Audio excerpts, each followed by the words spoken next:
bonjour à tous. Bonjour. Bonjour Agnès. Bonjour Marie. Bienvenue sur ce live. Alors, vous êtes déjà très nombreux à être connectés. Donc, merci beaucoup pour votre fidélité. C'est vraiment hyper sympa de commencer comme ça. Avant de commencer, bien évidemment, on attend un petit peu puisque tout le monde doit être là, on espère en tout cas. Petite question du jour, parce qu'on aime bien commencer comme ça, Agnès. On pose une petite question. Okay. Êtes-vous créateur d'entreprise? Avez-vous déjà créé votre boîte? Et si oui, quel statut? Évidemment, parce que c'est le sujet. Avez-vous choisi? On attend vos réponses dans le chat. Allez, c'est parti. Dites-nous, vous êtes quoi? Micro-entrepreneur, SARL, UIRL? Pas encore. Vous n'avez pas encore créé votre boîte. C'est en réflexion. Nous avons la chance aujourd'hui d'avoir l'URSSAF avec nous, en la personne d'Agnès, qui va pouvoir vous répondre peut-être aussi à toutes vos questions, parce que je le répète aussi, mais c'est important, ces lives sont là pour vous et pour qu'on puisse répondre à toutes vos questions. T'es prête, Agnès? Oui. On est dans les starting blocks, on attend un peu. Exactement. C'est déjà très nombreux connectés, c'est super. Je regarde Merci un peu les réponses. Ben oui, bien sûr. On a de la réflexion, on a de la micro-entreprise, on a une SASU. Donc, on a du partage salarial en réflexion de créa, URL. Merci beaucoup pour vos retours, c'est hyper intéressant. C'est très varié. SARL. Eh bien, dis donc, on a de tout, Agnès. Alors, il va falloir parler de tout. On a 1 heure ensemble. 1 heure, ça va être très court. On va essayer de tout balayer. En tout cas, c'est l'objectif. Et puis après, voilà, on vous donnera aussi évidemment des liens de contenu. Vous avez Noah parmi vous aussi de Freework qui vous partagera sur le chat le contenu. Et également, sachez-le, ce live sera en replay. Donc, vous le retrouverez sur la page de Freework, LinkedIn, et puis également sur le blog. Donc, voilà, si vous loupez un instant lors de ce déjeuner que nous allons partager ensemble, ne vous inquiétez pas, vous retrouverez le live en replay. Bon, écoutez, on va commencer doucement mais sûrement. Avant toute chose, je vais présenter Freework puisque c'est important. Nous sommes la plateforme dédiée aux talents IT et de la tech. Nous sommes un job board sur cette plateforme. Vous pouvez trouver des missions, trouver un job. Nous sommes ouverts à tout type de propositions. Et puis surtout, nous sommes une communauté. Donc, vous pouvez également retrouver des échanges sur le forum qui sont très nombreux. Vous pouvez retrouver du contenu sur notre blog et également des ressources hyper intéressantes comme le baromètre des métiers pour savoir combien vous pouvez vous facturer, quels sont les TJM dans vos secteurs d'activité. Donc, n'hésitez pas à rejoindre notre communauté sur Freework. Nous serons ravis de vous recevoir. Voilà. Aujourd'hui, donc, nous avons l'honneur d'avoir Agnès Nardon de l'URSSAF. Agnès, est-ce que tu peux te présenter, s'il te plaît? Oui, alors moi très rapidement parce que c'est peut-être pas le plus intéressant. Disons que au sein de l'URSSAF, je m'occupe principalement de tout ce qui est, tout au moins pour ce qui vous intéresse aujourd'hui, création d'entreprise et accompagnement par rapport à ça. Mais juste peut-être rappeler 2-3 missions de l'URSSAF très rapidement. Oui, c'est important parce que des fois on ne sait plus pour tout le monde. Il faut vraiment savoir qu'à partir du moment où vous allez créer une entreprise, vous allez être notre partenaire et nous allons être votre partenaire, certes, plus précisément, et que c'est vous qui allez vous constituer votre propre protection sociale. C'est-à-dire que toutes les cotisations, les contributions sociales qui étaient payées par votre employeur jusque-là, même s'il y en a une où c'est bien sûr c'est vous qui la payez puisque c'est la différence entre votre salaire brut et votre salaire net. Là, en fait, c'est vous qui allez payer toutes ces cotisations, ces contributions. L'URSSAF va les collecter et les reverser en moins de 5 heures à tous les organismes qui versent des prestations, la santé, la famille, la formation, les allocations logement, la prime d'activité, la retraite, bien sûr, etc. On le fait ça pour un peu plus de 930 partenaires. Donc, c'est comme ça qu'on peut garantir le financement de la sécurité sociale et le modèle social qu'on a en France. Après, on a une mission d'accompagnement des créateurs d'entreprises. Alors, nous, on vous connaît mieux une fois que vous êtes créé, bien sûr, mais on peut aussi vous donner des conseils avant, comme aujourd'hui, par exemple, ou lors d'événements auxquels on participe. Et une fois que vous allez être pris, on en reparlera tout à l'heure, on vous proposera des offres d'accompagnement pendant plusieurs mois selon le statut que vous allez choisir. Et puis, il y a bien sûr une mission de lutte contre le travail dissimulé, contre la fraude, pour garantir l'équité entre les entreprises, mais aussi surtout pour faire de la prévention, dans le sens où vous avez des prestations sociales qui sont pas liées à ce que vous gagnez ou à ce que vous payez. C'est déjà le cas quand on est salarié, mais il y en a d'autres qui le sont complètement, d'où l'importance de bien déclarer ce que l'on gagne pour pouvoir avoir une protection sociale au maximum. Très bien, c'est très clair.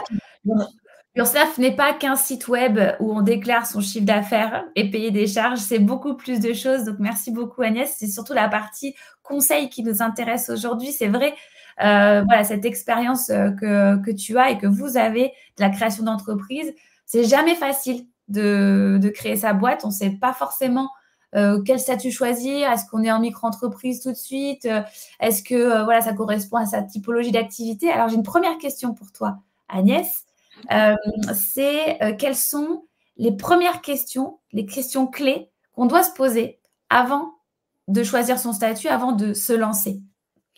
Alors déjà, ce qu'il faut savoir, c'est que quel que soit le statut juridique qu'on va choisir, que ce soit alors auto-entrepreneur, micro-entrepreneur, c'est la même chose. Ce qu'il faut savoir surtout, c'est que c'est d'abord juridiquement une entreprise individuelle, donc ce qu'on appelle une personne physique. Elle est à votre prénom et à votre nom réglementairement, même si vous avez la possibilité d'avoir un nom commercial. Ou alors, est-ce qu'on va créer plutôt une personne morale, c'est-à-dire plutôt une société, comme c'est le cas déjà pour certains d'entre vous? Ou alors, est-ce qu'on va se poser la question de se dire, avant de vraiment créer mon entreprise, peut-être que je veux me faire accompagner, je veux pas être tout seul, j'ose pas encore faire aller jusqu'à la création et je vais peut-être passer soit par, j'ai vu déjà du portage salarial ou une couveuse d'entreprise ou une coopérative d'emploi et d'activité. Ce sont aussi des choses qui sont possibles avant de se lancer. En tout cas, après, quel que soit le statut, encore une fois, la préparation, c'est la même. Il faut se poser les questions. Déjà savoir, est-ce qu'on a une posture de chef d'entreprise? Est-ce qu'on est fait pour ça? Alors, c'est vrai que le fait de savoir si on est chef d'entreprise, on va pouvoir vous accompagner, déceler un certain nombre de choses. Alors, ça ne sera pas avec nous, mais ce sera avec des structures d'accompagnement qui sont plus spécialisées pour ça.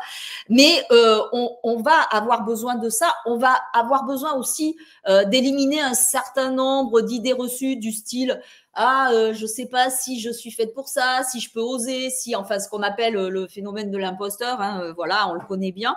On va se poser aussi beaucoup de questions. On va faire une étude de marché. On va essayer de déterminer vraiment le public vers lequel on veut vendre, parce que quel que soit ce qu'on va faire, que ce soit être consultant, que ce soit des prestations de services, que ce soit vraiment de la vente, quelque part on vend tous quelque chose, donc c'est important de savoir à qui on va s'adresser et qui on veut toucher. On va bien sûr aussi faire une étude sur un prévisionnel, un business plan pour pouvoir déterminer les prix de vente et savoir à quel moment mon activité, peut-être pas tout de suite, selon les activités. Il y en a qui démarrent plus vite que d'autres, mais que ce soit vraiment à un moment donné que vous puissiez en vivre pour que ce soit donc rentable et que ce soit une expérience qui aille jusqu'au bout et qui puisse durer le maximum de temps. Donc, toute cette préparation avant de créer, elle est importante. Il faut surtout pas rester tout seul. Il faut se faire accompagner. Vous avez énormément de structures, quelle que soit l'activité que vous allez créer, qui peuvent vous accompagner.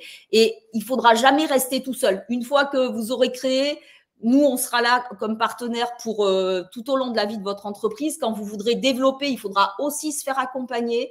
Si un jour, il y a des petites difficultés, là aussi, il faut se faire accompagner. En fait, le maître mot, c'est vraiment de ne pas rester tout seul. Alors, chez Freework, on aime bien ce que tu es en train de dire parce qu'effectivement, c'est important de pouvoir échanger et on le voit sur le forum, il y a beaucoup de questions.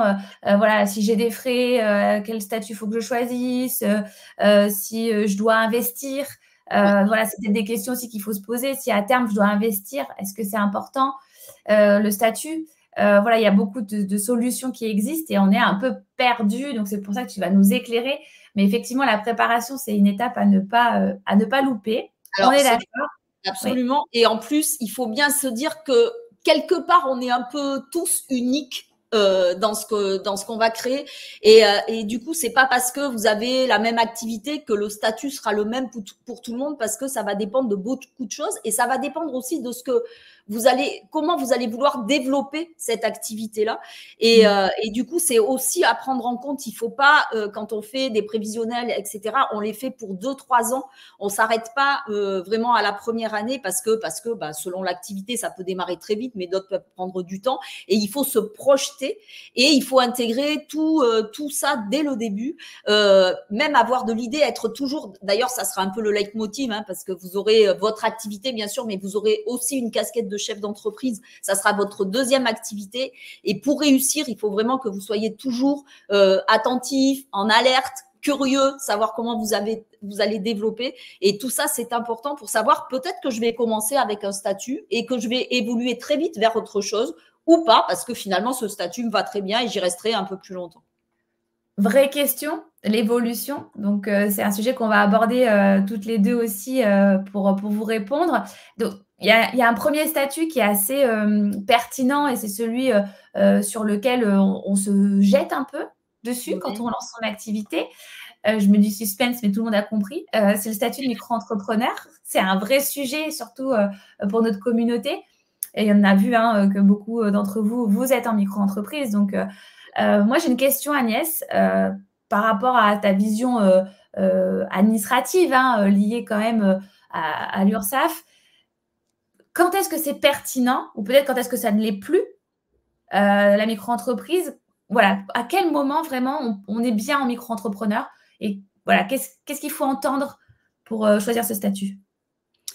Alors, il y a plusieurs choses. L'avantage que l'on a, c'est que dans un premier temps, selon son statut, quand on va créer, c'est-à-dire si on est encore salarié ou si on est demandeur d'emploi, indemnisé ou pas, ou bénéficiaire de minima sociaux, ou si on a moins de 26 ans ou moins de 30 ans reconnu handicapé ou qu'on habite un quartier prioritaire de la ville, ça va permettre, si on devient auto-entrepreneur, d'avoir ce qu'on appelle l'ACRE, c'est l'aide à la création et la reprise d'entreprise, qui permet d'avoir un taux réduit de cotisation pendant un certain laps de temps, c'est-à-dire 3 trimestres civils complets, plus le trimestre en cours de la création d'entreprise, d'avoir un taux réduit de cotisation de 50%. Donc ça, c'est quand même un avantage pour se dire, je vais peut-être me créer comme ça pour la première année pour savoir si, au final, quand je vais être chef d'entreprise, est-ce que ça va vraiment me plaire une fois que je serai dedans? Est-ce que j'ai envie de continuer dans cette voie-là? Et on sait que c'est quelque chose où on va pas prendre de risques dans le sens où si on gagne pas d'argent, on ne paie pas de cotisation, on paie pas de taxes non plus. Donc, en fait, on est sur quelque chose où on peut se dire, je vais commencer comme ça, même si j'ai des petits frais au départ. Ça veut dire quoi? Ça veut dire même si je suis obligée de louer peut-être des locaux quelques heures par semaine ou comme ça, avec ce taux de cotisation très réduit, ça peut s'entendre encore d'être sur ce statut-là. C'est-à-dire que ce qu'il faut savoir, c'est que globalement, ce qui est le plus avantageux quand on est auto-entrepreneur ou micro-entrepreneur, c'est moins j'ai de frais, plus c'est avantageux. Pourquoi? Parce qu'il y a 4 grands principes dans ce régime de la micro-entreprise. Au-delà du fait qu'on n'a pas le choix, on est entreprise individuelle au régime fiscal de la micro-entreprise et à l'impôt sur le revenu. Il n'y a pas d'option possible, c'est comme ça. Et les 4 grands principes, c'est on raisonne en chiffre d'affaires, donc 188 700 € si je suis dans la vente, 77 700 si je suis dans la prestation de service ou en activité libérale. Si j'ai 2 activités, ce qui est tout à fait possible, je ne peux pas avoir plusieurs auto-entreprises du fait que ce soit une personne physique, mais je peux avoir plusieurs activités. Si j'en ai une de vente et une profession libérale, par exemple, j'aurai maximum 188 700 €, dont 77 700 € pour la partie donc là, ça dépend libérale. Ouais, d'accord. Ça, c'est le premier principe. Le volume est total, d'accord. Exactement. Le volume maximum, c'est les 188 700 et c'est sur une année civile complète. Autrement, c'est proratisé en fonction du nombre de jours qui restent jusqu'à la fin de l'année. Après, je suis en franchise de TVA jusqu'à certains seuils. Donc, je vais pas le détailler, mais ça veut dire quoi la franchise de TVA? C'est-à-dire que dans un premier temps, je vais pas facturer la TVA à mes clients, mais en revanche, je vais pas la récupérer non plus sur les achats professionnels que je vais faire. Et enfin, ça, c'est ce qui est très important et à bien intégrer, c'est que je ne déduis aucune charge, rien, même pas l'achat d'un stylo, et j'amortis pas le matériel. Donc, si vous êtes plutôt dans une activité où vous allez quand même être obligé d'investir sur du matériel, ou qui sera bien sûr qui sera en période d'amortissement. Si vous restez auto-entrepreneur qu'une certaine partie, le fait de changer de statut après pourra soit, si c'est encore dans les délais, finir l'amortissement, soit si vous avez du matériel, ce matériel, si vous créez une société, pourra entrer pour partie, une fois qu'on aura revu sa valeur vénale, on va dire, rentrer aussi en partie dans le capital social. Donc, ça veut dire que ça peut être un tremplin vraiment pour débuter tout doucement et se dire, bon, je sais que j'ai quelques frais, mais je les assume. Ça rentre quand même sur une rentabilité qui va aller sur une première année. Peut-être parce que j'ai encore des allocations, peut-être parce que je suis salarié à côté, peut-être par tout ça. Et puis parce que mon activité va vraiment se développer. Du coup, je vais avoir de plus en plus de frais parce que j'aurai peut-être beaucoup plus de déplacements, beaucoup plus d'investissements. Et là, ça sera de moins en moins intéressant. Il faudra passer sur un autre régime fiscal qui sera le régime du réel, où là, on aura plusieurs options à prendre en fonction de ce qu'on souhaitera. C'est très clair, parce que vraiment, ce qui fait la diff, c'est vraiment les frais, hein, ce qui fait la différence, pardon. C'est vraiment les frais. Oui, oui. Ouais. C'est ça. C'est-à-dire que quelqu'un qui va dire, par exemple, dès le départ, il faut que je loue des locaux tout le temps. Et mes locaux, c'est entre 600 et 900 000 euros par mois. Déjà, là, il va falloir vraiment faire quand même un prévisionnel dans les deux. Et d'ailleurs, vous avez une possibilité, on a un de nos sites qui s'appelle mon-entreprise.ursaf.fr sur lequel vous pouvez faire des simulations en fonction de ce que vous souhaiteriez gagner et qui va remonter en fait en fonction des cotisations que vous allez payer, etc., etc. Ça va vous donner une idée et on va faire des comparatifs entre les trois statuts qui existent, c'est-à-dire l'entreprise individuelle comme auto-entrepreneur, une entreprise individuelle au régime du réel, qui sera le même principe que si vous êtes gérant majoritaire d'une EURL ou d'une SARL, et l'assimilé salarié où vous serez président ou directeur général d'une SASU. Et ça vous permettra de voir la différence non seulement du montant des cotisations, mais aussi des prestations que vous pourriez avoir. Ok. Donc, l'URSSAF est là aussi en amont grâce à ce site pour faire des simulations. C'est hyper intéressant. Et ça permet aussi de pouvoir justement affiner de ce côté-là, ça permet de pouvoir affiner les prévisionnels. Alors, soit c'est vraiment une simulation instantanée, je dirais, soit après, on vous pose un certain nombre de questions qui permet vraiment d'affiner ces simulations. C'est parfait. Merci. Noah a partagé le lien du site sur le chat. N'hésitez pas à le mettre en favori pour ceux qui sont en pleine réflexion. Petite question par rapport au cumul portage salarial et micro-entreprise. Donc, c'est une question de Stéphane qui dit comment éviter de dépasser les plafonds en année N+2. Alors, je ne sais pas ce que ça veut dire. Ouais, alors moi, je vais le dire. Ouais. Je pense que je comprends. Ouais. En fait, il se trouve que ces plafonds-là, les 188 700 ou les 77 700, si on les dépasse, on a une tolérance de 2 ans. C'est-à-dire que cette année, je fais 80 000 euros, par exemple, et l'année prochaine, je fais 90 000. Je vais rester encore sous ce régime de la micro-entreprise pendant ces 2 années-là. Mais ça fait partie des sorties obligatoires, c'est-à-dire que la 3e année, je serai obligée de passer à un autre régime fiscal qui est donc le régime du réel, passer sur une vraie comptabilité d'entreprise parce que la simplification pour un auto-entrepreneur, c'est pas trop la préparation. Hein. Je vous ai dit que c'était la préparation, c'est la même pour quelle que soit la structure. Mais par contre, une fois qu'on a créé, c'est vrai que il n'y a pas de comptabilité quand on est auto-entrepreneur. Il y a un livre entrée-dépenses et puis il y a les factures, bien sûr, où il faut respecter la chronologie, etc. Et puis savoir où on en est, faire des petits actes de gestion tous les mois et le fait de prendre la déclaration mensuelle, ça vous aide aussi à faire cet acte de gestion, de dire, tiens, qu'est-ce que j'ai encaissé le mois dernier par rapport à mon prévisionnel où j'en suis? Est-ce que je suis plus haut, plus bas? Si je suis plus bas, pourquoi? Et je me pose des questions et peut-être il faut que je fasse ma communication différemment ou que je sois un peu plus présent sur les réseaux sociaux, etc., etc. Enfin, il y a plein de raisons. Et du coup, ça c'est important. Ensuite, donc, on est obligé de passer à une vraie comptabilité d'entreprise, c'est-à-dire c'est là où quand on est sur du régime réel, où on va avoir un chiffre d'affaires, moins les charges, moins selon l'option en plus qu'on va prendre après, qui est l'option de l'impôt sur le revenu ou l'impôt sur la société, où les cotisations ne seront pas calculées de la même manière. Après, on peut cumuler un statut, parce que le portage salarial, c'est un statut de salarié. Donc, on Alors, peut tout en à fait fait, on peut cumuler cumuler salariat. beaucoup de choses. On peut cumuler effectivement, on peut être en portage salarial et être aussi auto-entrepreneur. On peut être salarié et auto-entrepreneur.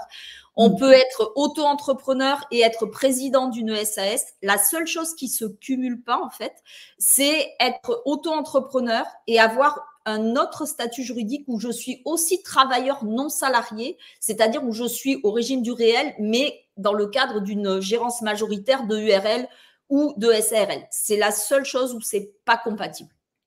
Ok, Pour le super. reste, je peux même être salarié classique, plus faire du portage, plus être auto-entrepreneur. Il y a Et aucun être au souci. chômage. Et bien sûr, Être au chômage. bien sûr. Et donc, l'impact, c'est une question aussi, c'est l'impact de déclarer du chiffre d'affaires alors qu'on est au chômage.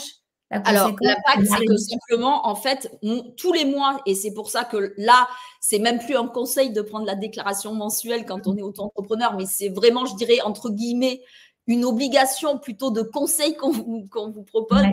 parce que France Travail va vous demander en fait des déclarations, des justificatifs de déclaration tous les mois. Alors, dans un premier temps, comme vous ne pouvez pas le faire sur le site auto-entrepreneur.ursaf, j'insiste bien, .fr, ou sur l'appli mobile auto-entrepreneur URSAF, France Travail va accepter des déclarations sur l'honneur. Et Ah dès oui. que vous aurez pu, dès que vous serez inscrit dans notre système d'information, c'est-à-dire dès que vous aurez reçu l'attestation d'affiliation comme auto-entrepreneur avec seulement le logo de l'URSSAF, ça veut dire que là, vous êtes vraiment dans notre système d'information, vous avez accès à tous les services en ligne sur le site ou sur l'appli mobile, et là, vous pourrez anticiper vos déclarations et les faire avant le 15 du mois pour ce que vous avez encaissé le mois précédent, sachant que même si vous êtes à zéro, la déclaration pour tout le monde est obligatoire. Et là, France Travail va faire, en fait, en fonction de ce qu'il vous verse habituellement et ce que vous avez gagné, va faire un équilibre entre les deux. Bien sûr, ça ne sera pas perdu. Ça sera simplement décalé dans le temps. C'est ça, c'est la bonne nouvelle, ce qui permet vraiment de lancer son activité en se disant, voilà, je conserve ces droits qui viennent sécuriser. C'est un peu le Ouais. petit parachute qu'on a dans les premiers temps. Merci beaucoup. On a plein de questions, Agnès. Alors, je vais essayer d'être la plus fluide possible. Autre question sur la cotisation retraite, en 2 mots. Un auto-entrepreneur, il cotise à la retraite, oui ou non? Alors, c'est oui. Alors, c'est oui, avec un petit bémol sur la retraite complémentaire pour ceux qui sont en bénéfices non commerciaux. C'est-à-dire que ça va être oui très prochainement. C'était oui pour ceux qui sont créés depuis assez longtemps, et il y a une période entre deux où malheureusement il n'y avait pas de répartition, uniquement pour ceux qui sont en bénéfices non commerciaux. Mais ça va reprendre là à partir normalement de très très prochainement, avec par contre une augmentation de taux. Mais il y a de toute façon une retraite de base qui était déjà présente et une retraite complémentaire qui sera complète quelle que soit l'activité que l'on exercera. Ok, très bien. C'est Alors, très clair. juste, si Oui. je vais un peu plus loin, au-delà de la retraite, on cotise pour tout ce qui est maladie, maternité, invalidité, décès, les allocations familiales, la CSG-CRDS qui est dans ce package-là, et on rajoute un petit taux pour la formation professionnelle, puisque c'est un peu géré d'une façon différente. On a toujours le compte CPF qui reste et qui continue de s'alimenter. Et simplement, quand on est indépendant, travailleur non salarié, on a des formations qui sont pas référencés par le compte CPF, et ce sont des organismes spécifiques, des fonds de formation spécifiques. Il y en a 3, hein. Il y en a un pour les artisans, c'est le FAFCEA, un pour les commerçants, la GFIS, et pour les professions libérales, c'est le FIFPL.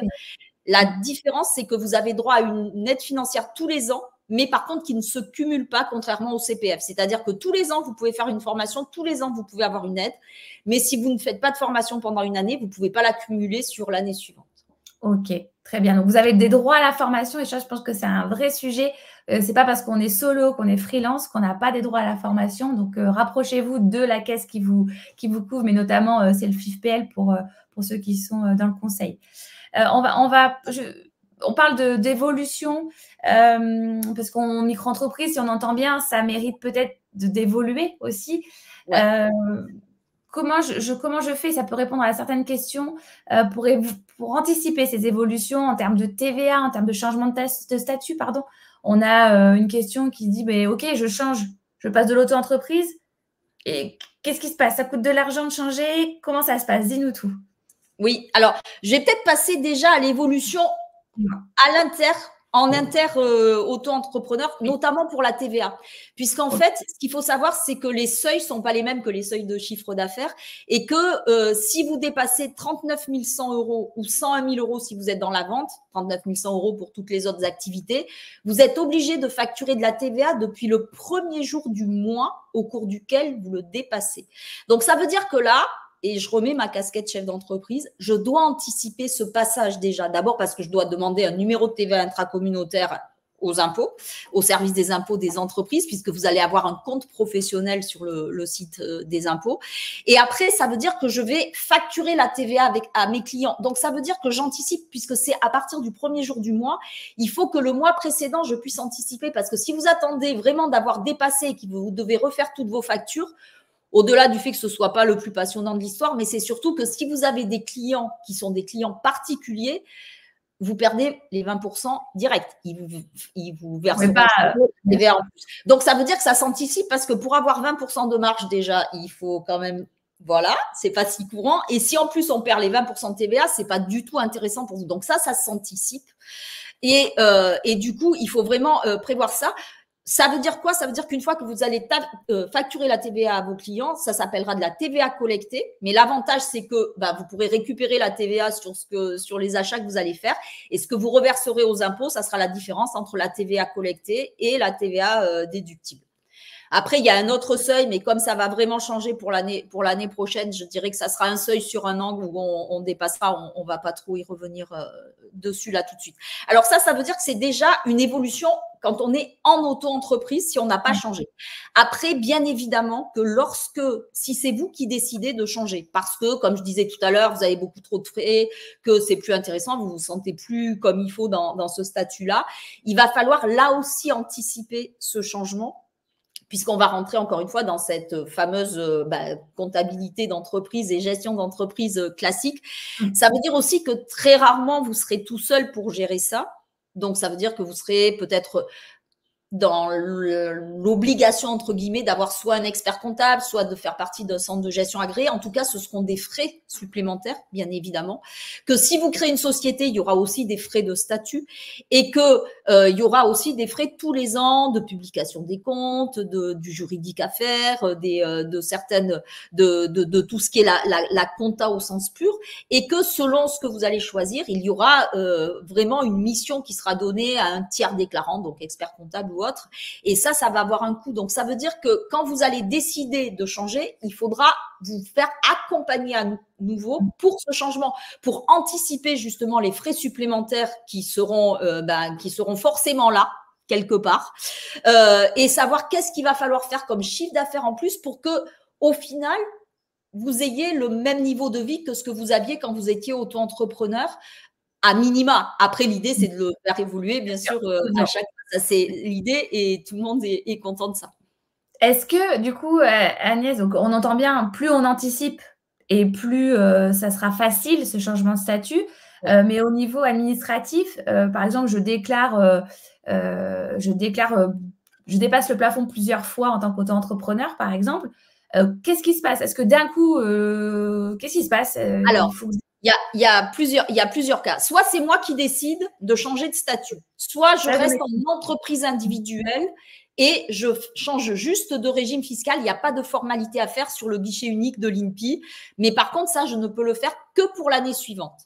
Soit je décide de créer une société, donc une personne morale. Et dans ce cas-là, je dois radier mon auto-entreprise, ma personne physique, créer la société. Et ça, par contre, je peux le faire n'importe quand dans l'année.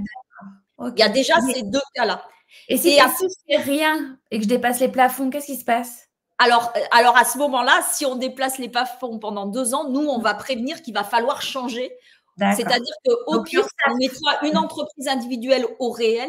Mais ça, il faut vraiment pas faire ça parce que ça veut dire qu'on impose le statut et c'est tout ce qu'il faut pas faire parce que si vous en êtes à, ce que j'espère, à exploser les chiffres d'affaires comme ça veut dire que globalement, vous avez du boulot et que vous êtes un peu sous l'eau comme ça. Et ça veut dire qu'il faut bien 6 mois pour anticiper ça, pour le faire tranquillement, être presque autant accompagné, voire presque plus quelquefois, que quand vous avez créé. Et ça, c'est vraiment important parce que c'est quand même un rythme très différent, surtout si on reste travailleur non salarié parce que les cotisations ne sont pas du tout calculé de la même façon. On calcule sur un revenu professionnel. On paie toujours des cotisations provisionnelles qu'on régularise une fois qu'on connaît les revenus réels. Si on passe assimilé salarié, c'est-à-dire si on est en président de SAS ou gérant minoritaire ou égalitaire d'une SRL ou directeur général d'une SAS, là, on va être considéré comme un salarié au sens du droit de la sécurité sociale et comme un salarié cadre. On ne sera pas reconnu au sens du droit du travail. Donc, ça veut dire qu'on ne cotise plus comme n'importe quel créateur d'entreprise à l'assurance chômage, mais on a une protection sociale qui est la plus complète. Pour les travailleurs non salariés, gérants majoritaires, etc., là, on est plutôt quelque chose de voulu par les indépendants, de dire on a plutôt une protection sociale un peu à la carte, c'est-à-dire pas complète, mais qu'on pourra compléter avec des contrats, notamment de prévoyance ou une meilleure retraite ou pour les accidents du travail, etc.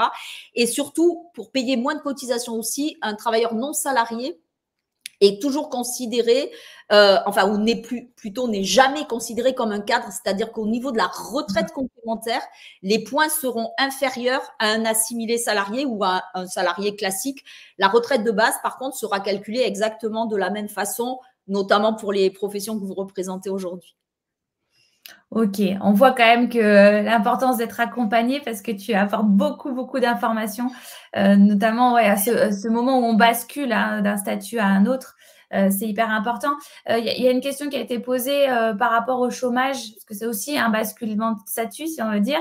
Quand on dit on repousse la RE, on la repousse éternellement jusqu'à ce qu'il n'y en ait plus. Alors, pas forcément éternellement, mais elle est repoussée au moins. Alors, avec la réforme d'aujourd'hui, évidemment, je ne garantis rien sur ce qui arrivera. Mais aujourd'hui, c'est repoussé de 3 ans, plus le nombre de mois qui restent en cours des indemnités, des allocations de retour à l'emploi. Et après, si vous étiez obligé d'arrêter et que vous recommencez à travailler, il y a des choses il y a des montants qui sont repris. Ça, c'est plutôt côté France Travail qu'il faudrait voir. Mais c'est quand même repoussé pendant un laps de temps assez important qui permet de voir venir ou qui permet peut-être de se dire, je toucherai jamais la totalité parce que c'est comme ça. Parce que, en fait, l'assurance chômage, on peut cotiser, ou les employeurs maintenant, puisqu'il n'y a plus que les employeurs qui cotisent, toute la vie pour jamais en avoir besoin, et tant mieux quelque part. Voilà, c'est pas une obligation d'aller au bout des droits.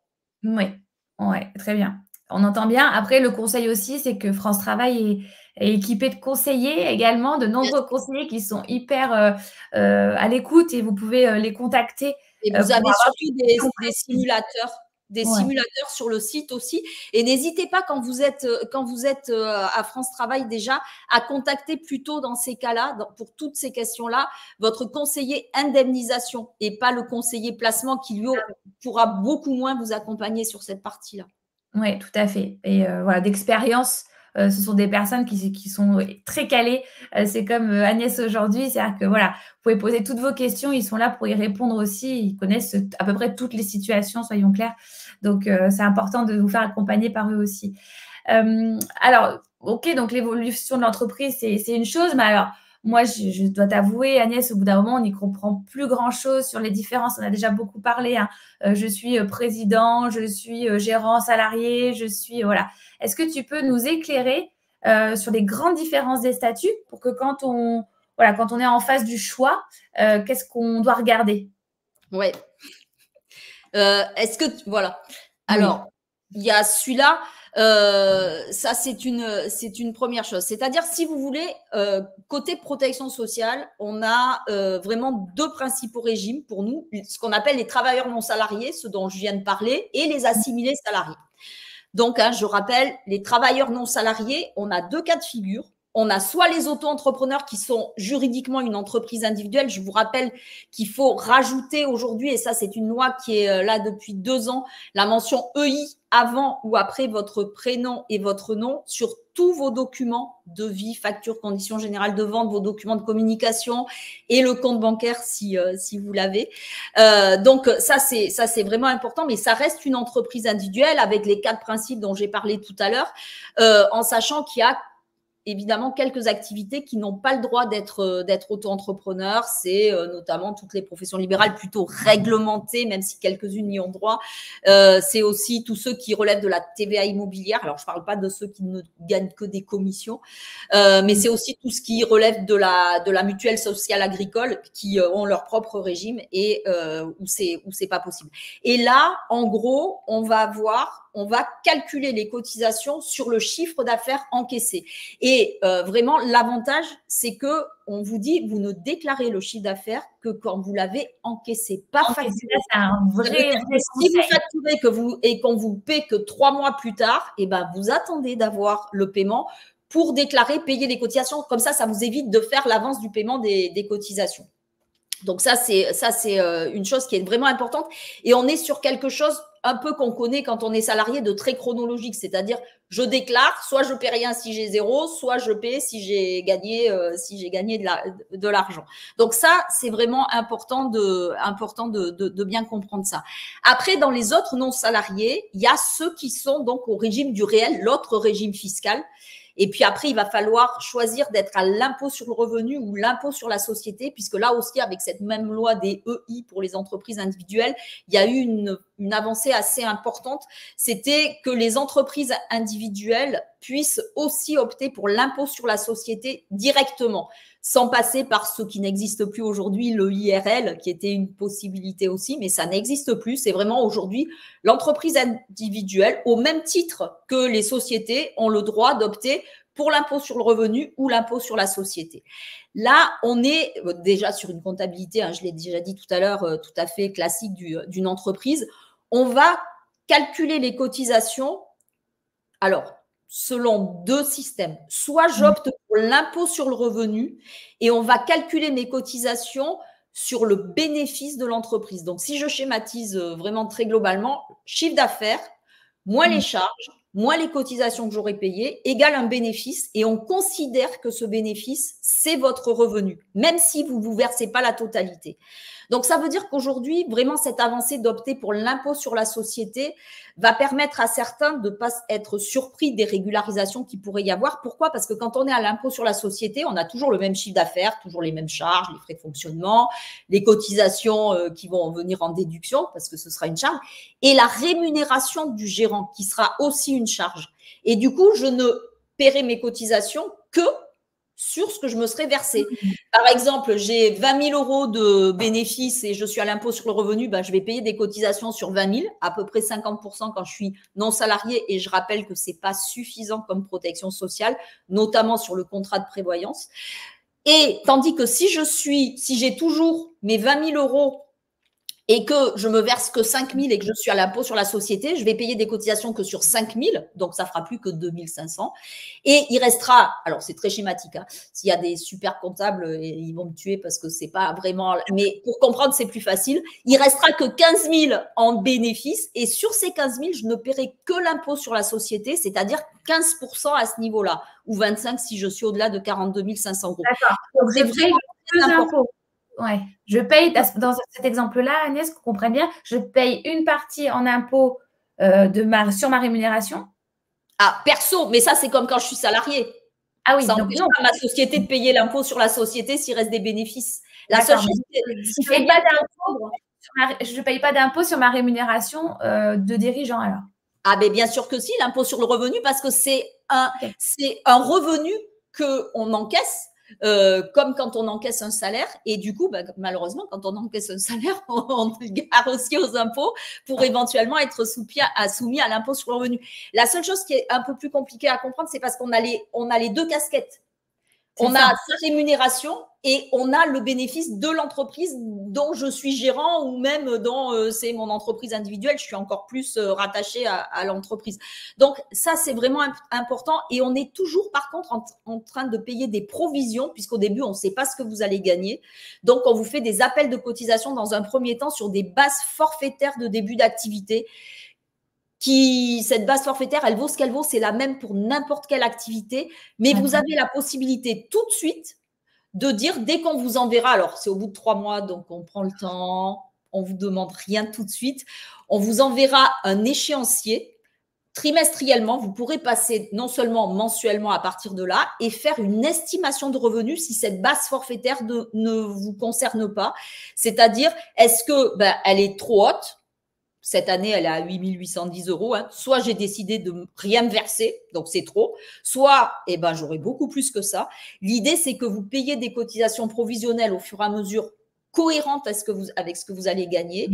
Que, in fine, quand l'année prochaine, vous ferez votre déclaration d'impôt sur le revenu qui sera fusionnée fiscale et sociale, quand on vous enverra la régularisation, qu'elle soit le plus petite possible. Et ça, ces estimations de revenus, vous pouvez le faire depuis votre espace en ligne, plusieurs fois dans l'année. Il n'y a pas de pénalité. Ok, ça marche. Et donc, en fait, le conseil aussi que j'entends, c'est que finalement, quand on paye l'impôt sur les sociétés uniquement sur le bénéfice, et donc on n'a plus la rémunération à l'intérieur de ce bénéfice, ces impôts sur la société sont moins élevés. Ils sont à 15%. 15%. Okay. Alors après, l'impôt perso, il peut être à beaucoup, beaucoup moins que 15%. Bien sûr. Ça dépend ce qu'on va. Ça dépend de sa rémunération, de ce qu'on a fait avant, de son taux d'imposition. Donc celui-là, il est très personnel. Et après, l'impôt sur les sociétés, c'est 15% sur le bénéfice. Et puis, ça sera intégré dans les revenus du foyer fiscal. Si vous êtes plusieurs ou si vous avez des enfants, ça viendra se cumuler avec le reste. Ce qu'il faut bien savoir, c'est que la particularité des travailleurs non salariés au régime du réel, c'est que même si on décide de se verser 0, ou même si malheureusement une année plus tard, il y a une année où on fait 0, c'est comme ça, pour X raisons qui peuvent arriver, on aura quand même des cotisations minimales à payer qui sont à peu près de 1 200 € pour l'année, mais ça permet de valider 3 trimestres de retraite de base, plus de l'invalidité d'essai, plus des indemnités journalières et plus la formation professionnelle. Autant quand on est auto-entrepreneur, je gagne 0, je paie 0, mais du coup, j'ai des prestations qui sont là parce qu'elles sont pas liées à ça, mais tout ce qui est indemnité journalière, maladie, maternité, tout ça, ça sera 0. Autant quand je suis non salarié au régime du réel, j'aurai toujours une base qui sera là.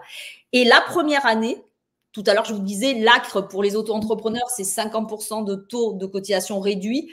Là, pour tous les autres, que vous soyez non salarié ou assimilé salarié, c'est 1 an de date à date. C'est-à-dire, si je crée mon entreprise aujourd'hui, je ne sais plus quelle date on est en fait. On est le 24.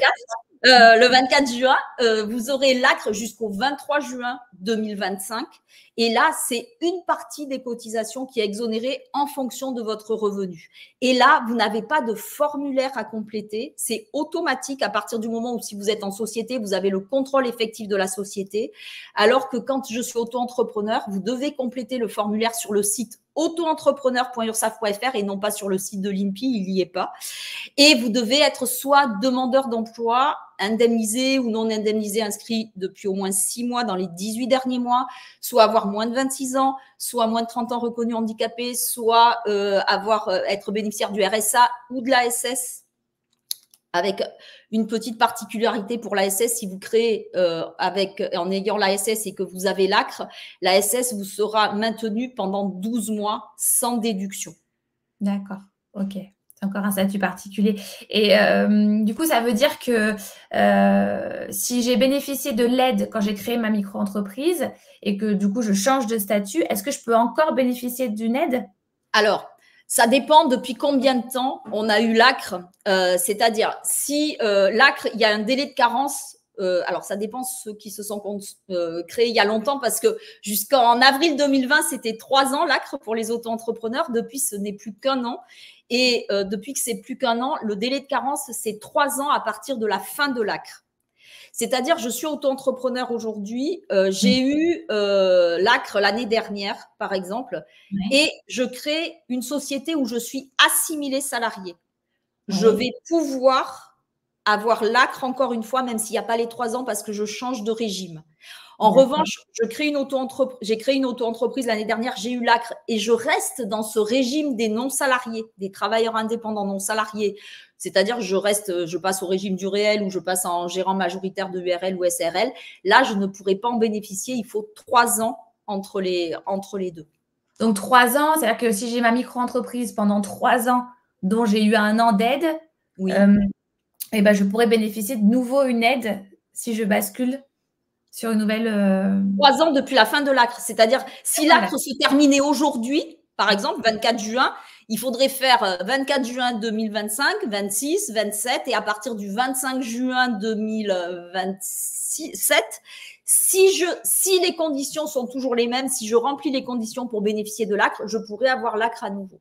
Alors ça, du coup, peut-être Agnès, via le site, est-ce qu'on peut demander quand est-ce que se termine notre aide? Alors, bien sûr, si on a un doute pour la propre obtention de l'ACRE pour soi, on peut, depuis son espace en ligne, faire une demande depuis la messagerie.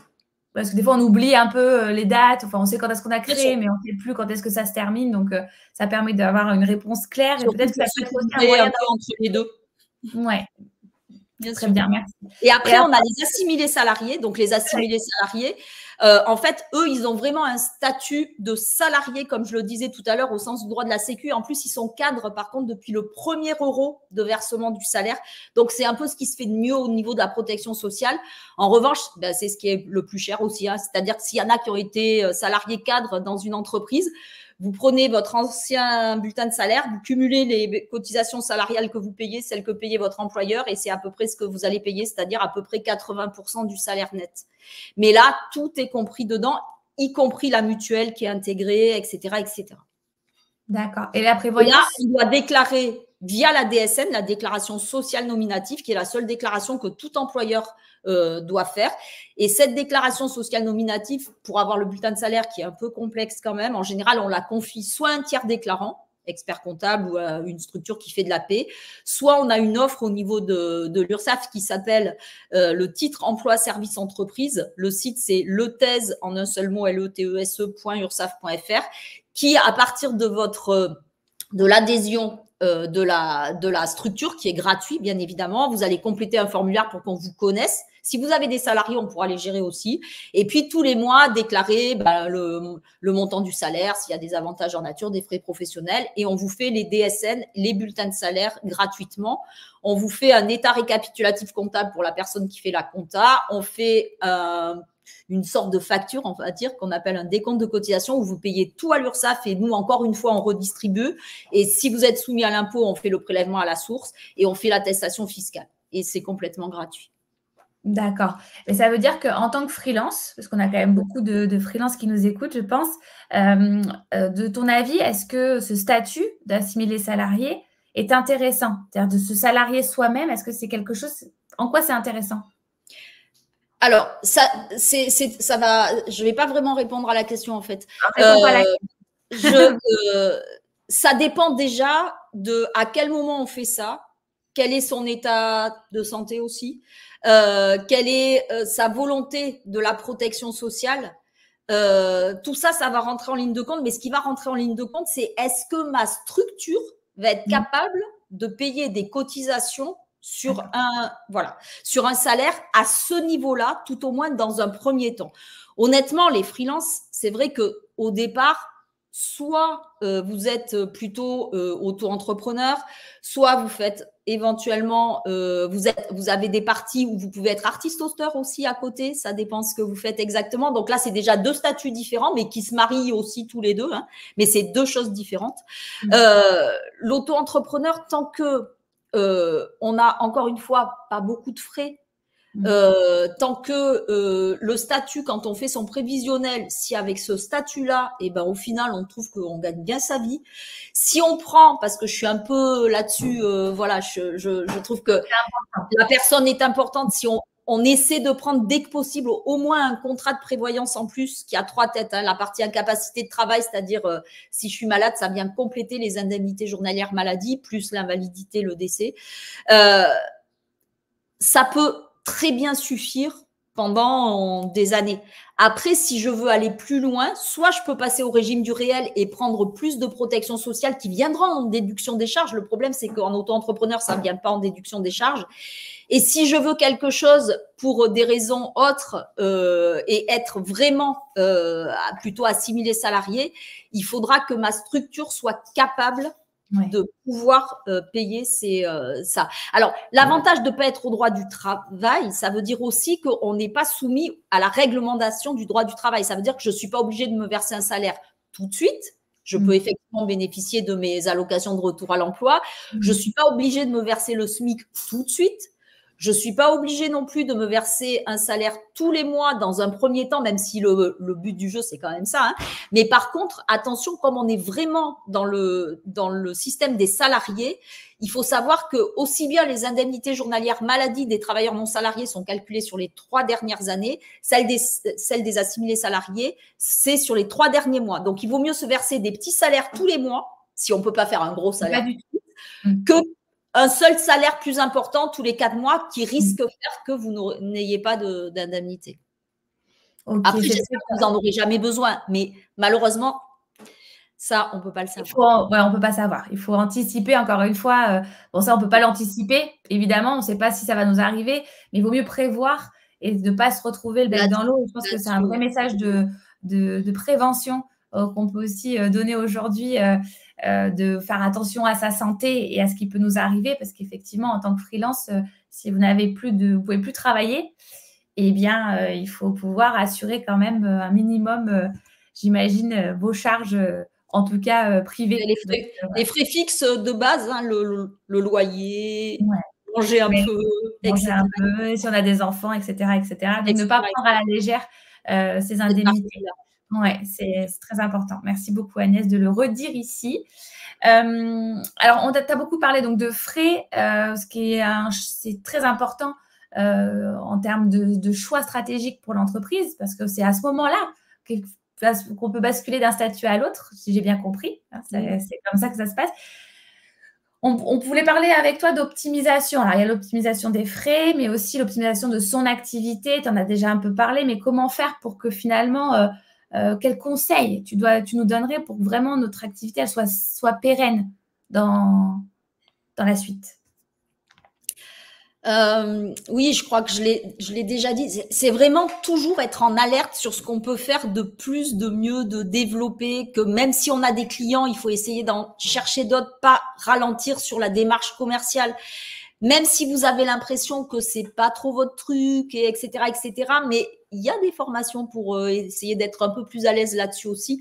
Il faut vraiment toujours pareil se faire entourer pour dire attention, aujourd'hui j'ai du boulot, mais imaginons que j'ai 2 de mes clients qui me lâchent comme ça va quand même faire un sacré trou. Et du coup, je dois toujours essayer d'être en démarchage quelque part pour trouver autre chose.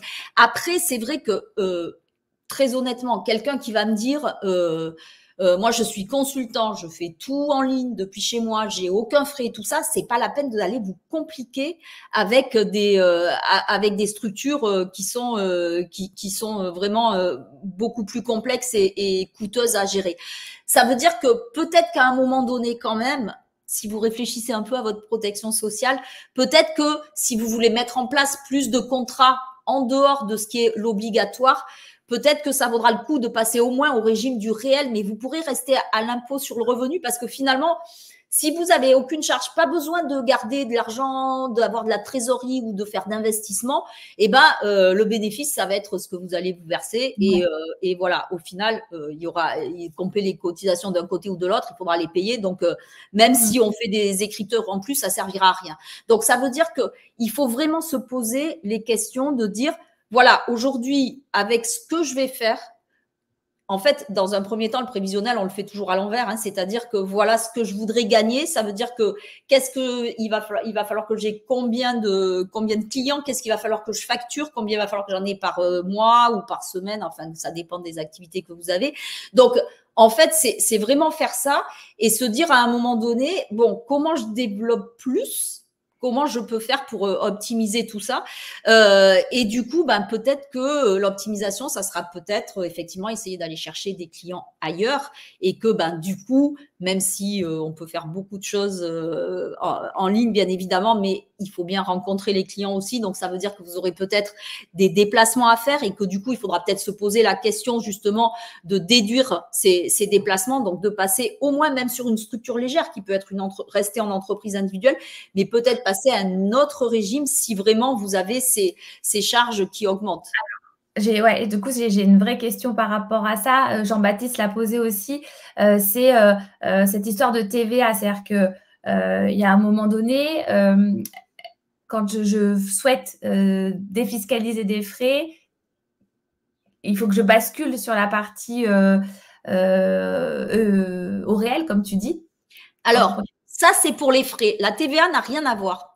La TVA, c'est une taxe ajoutée. Donc, déjà, même aujourd'hui, un auto-entrepreneur, ce qui n'était pas le cas il y a quelques années, s'il ne souhaite pas, dès le début, être en franchise de TVA, il peut demander à ne pas être en franchise de TVA dès le début. Ce qui n'était pas possible avant, c'était une obligation. Il pourra pas défiscaliser des frais. C'est pas la TVA qui fait. C'est pas la TVA qui fera qu'on pourra déduire des charges. Ça n'a rien à voir. Et même si vous passez à la TVA, ça restera sur de la TVA. Donc, soit avec des clients privés qui la paieront comme quand vous êtes tous, enfin, quand vous allez acheter quelque chose à titre particulier, soit si vous facturez des entreprises, eux récupéreront la TVA, vous la reverserez, mais on est bien d'accord que vous déterminez vos prix sur du hors-taxe, jamais sur du TTC, autrement, ça marche pas. Et on est bien d'accord aussi que vous ne déclarez, même quand vous facturez de la TVA, toujours que le chiffre d'affaires hors taxe. Jamais le chiffre d'affaires TTC. La TVA, c'est vraiment quelque chose qu'on ajoute, qu'on collecte, qu'on reverse, etc., etc. C'est en dehors du business, on va dire, quelque part. Ça rentre pas dans son chiffre d'affaires. Par contre, si un jour on veut déduire des frais, c'est-à-dire j'investis, je me déplace, j'ai des logiciels à acheter, etc., etc. J'ai un local, je veux faire des travaux. Là, il faudra absolument passer, même si j'ai pas beaucoup de frais, mais que j'ai un local, ça se voit beaucoup sur des professions qui commencent par, même maintenant aujourd'hui, à louer 2-3 heures dans un espace de coworking ou dans un cabinet, quelques heures, etc. Mais le jour où ça va se développer, et c'est le but du jeu quand même, c'est d'avoir un local pour soi ou tout au moins des heures pour soi toute la semaine, etc. À partir de là, refaites vos prévisionnels pour savoir si je pouvais déduire ça, ça ferait que je paierais d'autres cotisations, mais mes cotisations, elles seraient payées sur mon revenu et plus sur mon chiffre d'affaires. Je pourrais déduire ce que j'ai mis dans ma prévoyance, par exemple. Je pourrais déduire ce que j'ai mis dans ma responsabilité civile professionnelle, qui est importante aussi. Je pourrais déduire ce que j'ai mis dans mon médiateur de la consommation si je travaille pour des particuliers. Tout ça, ça viendrait en déduction de charges. Donc, à un moment donné, ça va ou s'équilibrer ou passer vraiment plus intéressant de l'autre côté. Parce que toutes ces charges-là, la responsabilité civile professionnelle, le médiateur de la consommation, le compte bancaire, tout ça, ce sont des charges que vous payez à titre perso. Oui, c'est ça. Et puis tous les mois, c'est récurrent. C'est pas, c'est annualisé, mais en tout cas, on peut pas passer. C'est pareil. Même si on le ramène au mois, ça fait partie de vos frais fixes. Donc, quand vous déterminez vos prix de vente, bien évidemment, et même si vous avez l'ACRE la première année, vous déterminez toujours vos prix de vente comme si vous n'aviez aucune exonération de rien du tout, y compris la cotisation foncière des entreprises qu'on ne paie pas la première année, qu'on ne paie qu'à la fin de la deuxième année si on a fait plus de 5 000 € de chiffre d'affaires. Bien évidemment qu'il faut quand même l'intégrer dans vos prix. Vous n'allez pas augmenter petit à petit les prix à chaque fois. Donc ça vous fera de la trésorerie. C'est toujours mieux, mais il faut bien le prendre en compte dès le début. Dans le calcul de son prix de vente, sur l'ensemble. Ça fait partie des charges. Évidemment, l'expertise, le secteur, d'accord, on est bien d'accord, mais aussi ce dont vous avez besoin pour que ce soit cohérent et que vous n'ayez pas de mauvaises surprises. Ouais, c'est ça le conseil. J'ai quelques questions en sus qui sont intéressantes. J'ai loupé le code, j'ai créé vite fait ma micro-entreprise et j'ai pas demandé l'ACRE. Est-ce que je peux revenir dessus ou pas? Alors, ça dépend depuis combien de temps, ça dépend si la personne a fait du chiffre d'affaires, ça dépend, de pas mal de choses en fait. Parce qu'aujourd'hui, conseiller ouais, il faut demander ou alors donner un peu plus d'infos. Mais voilà. Alors, normalement, on doit demander l'ACRE au moment de l'immatriculation. On est assez tolérant encore aujourd'hui, mais pas non plus pendant des mois et des mois. Donc, il faut faire attention. Si, par exemple, la personne n'a pas fait du tout de chiffre d'affaires depuis qu'elle a créé, à ce moment-là, elle peut radier son entreprise à la date de création, mais vraiment à la date de création, autrement ça ne marchera pas, et recréer une entreprise en demandant l'ACRE. C'est une possibilité. C'est une possibilité. Bon, l'idéal, c'est de l'anticiper. Si vous êtes en train l'idéal, c'est de le faire quand il faut, c'est-à-dire je m'immatricule sur le guichet unique, je vais sur le site auto-entrepreneur.ursaf.fr. Sur la page d'accueil, tout à fait en bas, il y a une rubrique qui s'appelle « Demander l'ACRE ». Il y a le formulaire à compléter. En dessous, le lien pour l'envoyer avec les pièces justificatives et comme ça, on est bien. Ok, super. Bon, ça, c'est hyper intéressant. Vous retrouvez beaucoup d'informations sur le site de l'URSSAF. Je pense que c'est aussi un conseil d'aller chercher l'info pour pouvoir ne pas faire de bêtises au moment de la création. C'est un des conseils aussi qu'on peut avoir aujourd'hui. Je suis en train de lire un peu vos questions. Vous avez été nombreux quand même. Je ne voudrais pas qu'on passe à côté. Il y a des questions qui sont sur le portage salarial. Je ne les poserai pas aujourd'hui à Agnès parce que ce n'est pas le sujet. Mais par contre, sachez qu'il y aura un live très prochainement sur le portage salarial. Donc, voilà, gardez toutes vos questions précieusement. La seule peut-être réponse encore, Agnès, que tu peux apporter, c'est que le cumul portage salarial et entrepreneuriat, c'est possible. Oui, voilà. Bien sûr. Après, l'avantage du portage salarial pour ceux, alors si c'est en étant consultant, si vous avez au moins 250 € de chiffre d'affaires, enfin, oui, de chiffre d'affaires par jour, c'est que vous avez la possibilité d'être considéré vraiment comme un salarié et vous vous ouvrez encore des droits à l'assurance chômage. Ce qui est le cas aussi si vous êtes en contrat CAP, quand vous êtes dans des couveuses d'entreprise ou des coopératives d'emploi et d'activité où vous êtes entrepreneur salarié. Okay. Ce qui est aussi ce qui est une autre façon, avant même que le tremplin de l'auto-entrepreneur, de se dire, eh ben, je me crée pas tout de suite. Je suis en plus encore un peu dans un cocon où je suis accompagnée. Il y a des formations, il y a des ateliers, je fais du réseau, etc., etc. Et je me lance après. C'est encore une possibilité. Ouais, une bonne solution, effectivement. Une question d'Eric, et je ne sais pas si tu as assez d'informations pour y répondre, sur le fait de mettre sa conjointe en collaboratrice. Est-ce que ça va compter pour sa retraite? Alors, je n'ai pas d'informations. Conjoint collaboratrice, vous êtes en quel statut? Voilà, il faudrait avoir la réponse. Eric, si vous nous entendez, je n'ai pas la réponse. Si, alors, je vais répondre globalement. Si vous êtes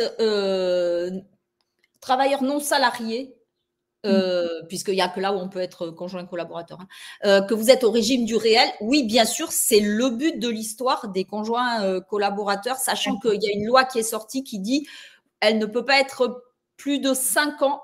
Ah, non, alors, alors je finis quand même. Elle peut pas être plus de 5 ans conjoint collaborateur. Il faudra au bout de 5 ans qu'elle passe soit associée, soit salariée, quand on est dans des structures où on peut être associé. Soit si vous êtes auto-entrepreneur, alors est-ce qu'on vous a donné une réponse sur est-ce qu'elle est déjà aujourd'hui conjoint collaborateur en tant qu'auto-entrepreneur, ou qu'est-ce qu'on vous a répété? Parce qu'il y a des décrets qu'on attend en ce moment, mais dans tous les cas, c'est vraiment le but du jeu pour que la personne qui est conjoint collaborateur cotise notamment pour la retraite, puisqu'en fait, sur la maladie, elle est couverte par vous, etc., etc. Donc, c'est le but pour la retraite. La seule chose, c'est que j'aurais juste voulu savoir si on vous avait déjà répondu et envoyé des cotisations à payer ou pas encore. Ah, on n'aura pas. Il va y avoir un changement, très certainement. Alors, maintenant, je suis un peu entre deux parce que je ne sais pas si les décrets passeront ou pas, mais… toujours pas inscrite. Voilà, on a l'information. À l'URSSAF 93. Ah oui, d'accord. Ok. Bah, si vous voulez, à la limite, en dehors, vous donnerez le prénom, enfin, votre prénom, nom, numéro de sécu, pareil pour… oui, alors pas sur le chat. Pas sur le chat, surtout. Et en fait, je pourrais essayer de faire vérifier. Ouais, ok, ça marche. Bon, c'est des questions très spécifiques. On a essayé d'y répondre. Merci beaucoup pour votre contribution, Julien, parce que vous avez été très actif. En tout cas, on vous remercie beaucoup et surtout, Agnès, on te remercie beaucoup, beaucoup pour toutes ces informations. Évidemment, tu as dit beaucoup de choses, donc n'hésitez pas à revenir sur le replay pour réécouter les passages sur les choix des statuts, sur la TVA, enfin voilà, tous ces petits instants qui sont précieux pour nous, entrepreneurs. Je nous mets tous ensemble parce qu'on est une communauté, bien évidemment. Vous pouvez continuer à poser vos questions aussi sur le forum parce que nous avons des réponses expertes. Vous connaissez Agnès maintenant également. Merci beaucoup, Agnès. Merci à vous d'avoir été aussi prolixe dans les questions. C'est dommage, je pense qu'on a dû en passer un peu à côté. N'hésitez pas à aller voir nos diaporamas sur le site autoentrepreneur.ursaf.fr et aller voir notre chaîne YouTube Ursaf officielle, où il y a aussi, et on va réenregistrer aussi certainement avant la fin du mois de juillet, un webinaire sur les auto-entrepreneurs et sur les autres statuts les 9 et 10 juillet également.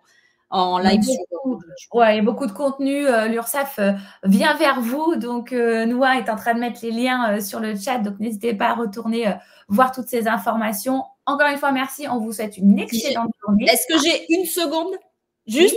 Juste, n'hésitez pas non plus. On a les offres d'accompagnement qui s'appellent Mes premiers mois avec l'URSSAF. Si vous venez d'être créé ou s'il y a vraiment pas longtemps, n'hésitez pas à vous inscrire. On vous accompagne pour les auto-entrepreneurs pendant 9 mois, pour ceux au réel pendant 15 mois. Allez voir un peu ce que c'est. Et je pense que c'est aussi une offre gratuite, bien sûr. Donc, n'hésitez pas. C'est hyper intéressant. On peut se faire accompagner à des parcours. Donc, oui, inscrivez-vous en fait. Si vous êtes, je crois qu'il n'y a pas le choix. Inscrivez-vous si vous en avez besoin, bien évidemment. Encore merci et on vous souhaite une excellente journée. À très bientôt. Merci beaucoup. Bonne journée.